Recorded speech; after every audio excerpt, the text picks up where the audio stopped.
نماز کے بارے میں ایک حدیث آتی ہے، میں اس حدیث کو جب پڑھتا ہوں مزہ آ جاتا ہے کہ نبی کریم صلی اللہ علیہ وسلم نے فرمایا کہ تحترقون تحترقون، تم لوگ جل رہے ہوتے ہو۔ اب دیکھیں نبی اکرم صلی اللہ علیہ وسلم کا کلام وہ ہے جو اوتیت جوامع الکلم، مجھے کلام کی جامعیت عطا کی گئی، یعنی تھوڑے الفاظ سے زیادہ مفہوم نکلتا ہے۔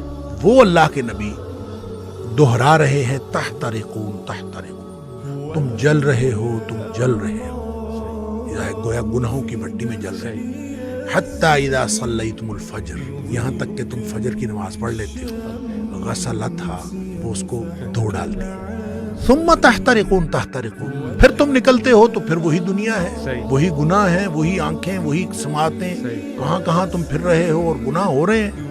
شکر ہے آگے ظہر کی نماز کا وقت آ جاتا ہے۔ حتی اذا صلیتم الظہر غسلتھا، تم ظہر کی نماز پڑھتے ہو، اس کو دھو ڈالتے ہیں۔ یہاں اسی طرح نبی پاک صلی اللہ علیہ وسلم نے پانچوں نمازوں کا ذکر کیا۔ ثم تحترقون تحترقون، پھر تم گناہوں کی بٹی میں جل رہے ہوتے ہو، آگے نماز آ جاتی ہے، غسلتھا، اس کو دھو ڈالتے ہیں۔ لیکن جب عشاء کی نماز کی بات کی نا تو آپ نے فرمایا کہ حتی اذا صلیتم العشاء غسلتھا، وہ اس کو دھو ڈالتی ہے۔ اس کے بعد آپ نے ثم تحترقون نہیں فرمایا، آپ نے فرمایا تو ثم تنامون، پھر تم سو جاتے ہو، پھر تم سو جاتے ہو۔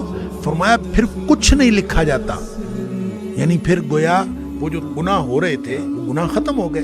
سوئے ہوئے کے آدمی کا تو کچھ نہیں لکھا جاتا، سوئے ہوئے سے قلم اٹھا لیا جاتا، تمہارے اوپر کچھ نہیں لکھا جاتا حتی تستيقظوا، جب تک تم جاگ نہ جاؤ۔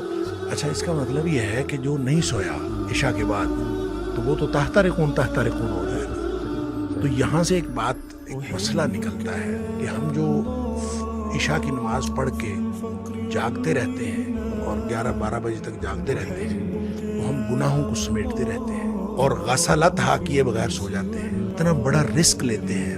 اس لیے نبی پاک صلی اللہ علیہ وسلم نے حضرت ابو ہریرہ رضی اللہ تعالیٰ عنہ کو فرمایا تھا کہ ابو ہریرہ سونے سے پہلے وتر پڑھنا نہ بھولنا۔ یہ جو وتر ہے یہ اصل میں رات کی نماز ہے، یہ عشاء کی نماز نہیں ہے، رات کی نماز ہے۔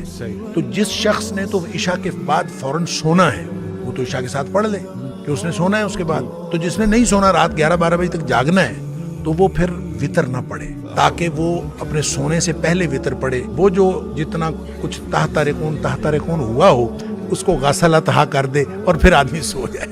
کیا بات